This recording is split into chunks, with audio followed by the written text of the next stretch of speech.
Welcome to this explainer. Okay, today we are going to do something absolutely incredible. We're going to look at how to take your raw, default human psychology and assemble it into a high-performance machine. I really like to think of this whole process as building an engine. Because right now, most of us are just running on unrefined primal fuel, you know? We're reacting, we're surviving. But what if you could hack that primal drive, completely refine it, and use it to propel yourself toward ultimate mastery? Let's get the wrenches out and start building this thing. So let me ask you, are you actually in control of your decisions and thoughts? I mean, you probably feel like you are, right? But how often are your actions guided by something occurring so deep within your mind that you don't even notice it? Okay, let's dive into this because the uncomfortable truth is that for most of our day, we are entirely running on autopilot. We're essentially sleepwalking through our own lives. To take back the wheel, we need an assembly manual. So here is our blueprint for today's explainer. 1. The invisible primal fuel. 2. Escaping the mind traps. 3. The power of transmutation. 4. Rewiring your subconscious identity. And 5. Awakening the dimensional mind. All right, let's jump right into part 1, the invisible primal fuel. How the subconscious runs the show. Because before we can even think about upgrading our machine, we have to understand the raw fuel and the default programming that's secretly powering our daily actions. Guys, this number is just staggering. According to Dr. Joe Dispenza, 95% of who we are by the time we hit 35 years old is just a memorized set of behaviors, emotional reactions, and unconscious habits. 95%? It literally functions exactly like a computer program running in the background. So you might say with your tiny 5% conscious mind, I want to be successful, or I want to get healthy.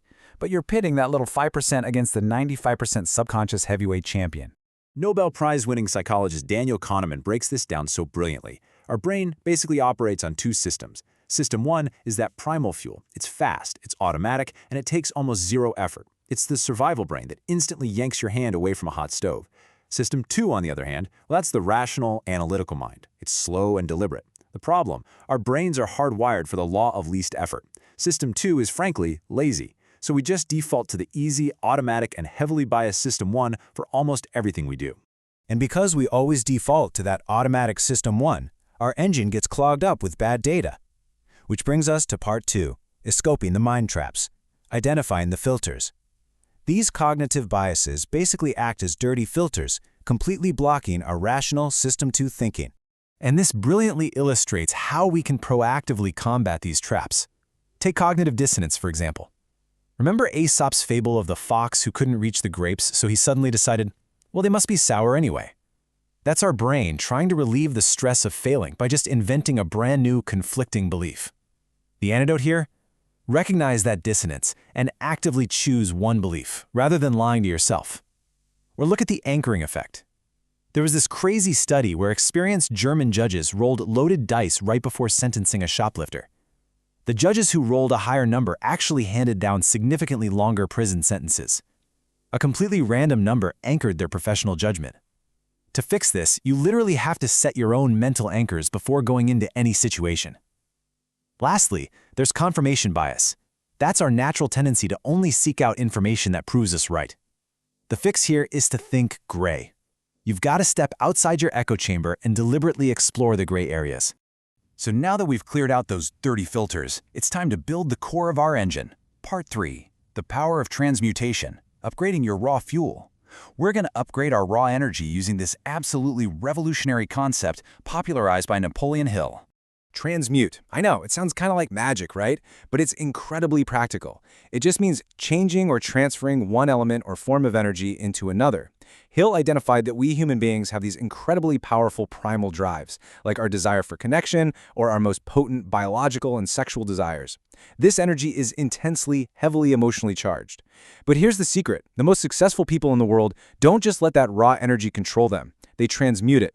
They actively redirect that intense emotional and physical drive away from just basic physical gratification, and they channel it directly into imagination, courage, persistence, and ultimate mastery. You're basically taking the absolute highest octane fuel your body naturally produces, and you're routing it straight into your biggest goals. But obviously there's a catch. You can't just pour high-octane rocket fuel into a fragile, weak engine. That brings us to part 4, rewiring your subconscious identity, building the engine block. To safely contain and actually utilize all this newly transmuted energy, we have to physically and mentally alter our brain circuits. I absolutely love this quote from James Clear.